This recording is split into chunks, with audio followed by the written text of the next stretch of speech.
రాయబరేలీ నుంచి ప్రియాంక గాంధీ బహుశా రంగంలో దిగవచ్చు. ఇప్పటిదాకా సోనియా గాంధీ రిప్రజెంట్ చేసిన సీటు, అంతకుముందు ఇందిరాగాంధీ రిప్రజెంట్ చేసిన సీటు. గాంధీల కుటుంబానికి రాయబరేలీ ప్రైమరీ సీట్ అది. అందువల్ల రాయబరేలీలో అనివార్యంగా గాంధీ కుటుంబ సభ్యులు ఎవరైనా పోటీ చేస్తారు. అమేథీలో రాహుల్ గాంధీ పోటీ చేస్తాడా, రాబర్ట్ వాద్రా రంగంలో దిగుతాడా, ఇంకా క్లారిటీ లేదు. ఈ మధ్య రాబర్ట్ వాద్రా తనలో అమేథీ నుంచి పార్టీ పోటీ చేయి అంటే ప్రజలు తనను గెలిపించడానికి ఆసక్తిగా ఉన్నారన్న స్టేట్మెంట్ ఇచ్చాడు. రాహుల్ గాంధీ వాయనాడ్ ఎలక్షన్ ఇవాళ అయిపోతుంది కనుక రేపు తెలుస్తుంది.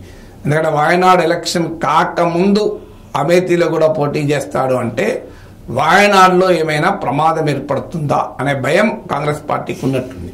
అందువల్ల ఇప్పుడు వాయనాడ్ ఎలక్షన్ అయిపోయింది కనుక అమేథీలో రాహుల్ చేస్తాడా లేదా తేలుతుంది. ఒకవేళ రాహుల్ చేయకపోతే ఆ కుటుంబం నుంచి ప్రియాంక హస్బెండ్ రాబర్ట్ వాద్రా పోటీ చేయొచ్చు. ఈ మధ్య ఆయన ఫోటోలు, ఆయన ఫ్లెక్సీలు కూడా అమేథీ అంతా వెలిసాయని చెప్పి వార్తలు వచ్చాయి.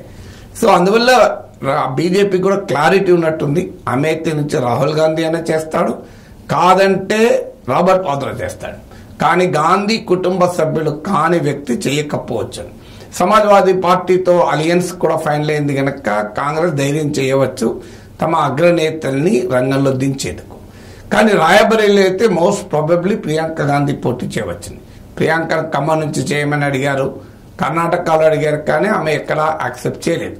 అందువల్ల రాయబరేలీ నుంచి ప్రియాంక పోటీ చేస్తే ఎవరు సరైన అభ్యర్థి అవుతారో అని బీజేపీ సర్వే కూడా చేయించిందట. అందులో ఉమాభారతి పేరు, అలాగే వినాయక్ కత్యార్ పేరు, దాంతోపాటు ఆయన ప్రముఖ హిందుత్వ నేత, అలాగే రాకేష్ ప్రతాప్ సింగ్ అని రాయబరేలీ రాయల్ ఫ్యామిలీ నుంచి ఒకరి పేరు, అలా బ్రజేష్ పాఠక్ యూపీ ఉప ముఖ్యమంత్రి పేరు, వీళ్ళందరి పేర్లు కూడా పెడితే ఎవరి పేరు పట్ల ఓటర్లు ఆసక్తి చూపలేదని. కానీ వరుణ్ ఫిరోజ్ గాంధీ పట్ల ఓటర్లో కొంత ఆసక్తి ఉంది అని అంటున్నారు. వరుణ్ ఫిరోజ్ గాంధీ గత 2 సార్లు ఫిలిభిత్ స్థానం నుంచి యూపీలోనే బీజేపీ అభ్యర్థిగా ఎంపీగా ఉన్నాడు. కానీ ఈసారి ఆయనకు ఆ స్థానం నుంచి టికెట్ ఇవ్వలేదు. ఆయన ఇటీవల కాలంలో బీజేపీ విధానాల పట్ల బహిరంగంగానే తన అసంతృప్తి వ్యక్తం చేస్తున్నాడు. అయితే గాంధీ కుటుంబ సభ్యుడు గనక ఆయన పైన చర్యకు బీజేపీ ఉపక్రమించలేదు ఇప్పటి వరకు. కానీ ఆయనకు ఎంపీ టికెట్ మాత్రం ఇవ్వలేదు.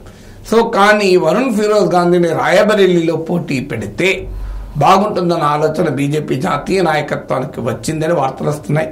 నడ్డా, అమిత్ షాలకు కూడా వరుణ్తో మాట్లాడారని.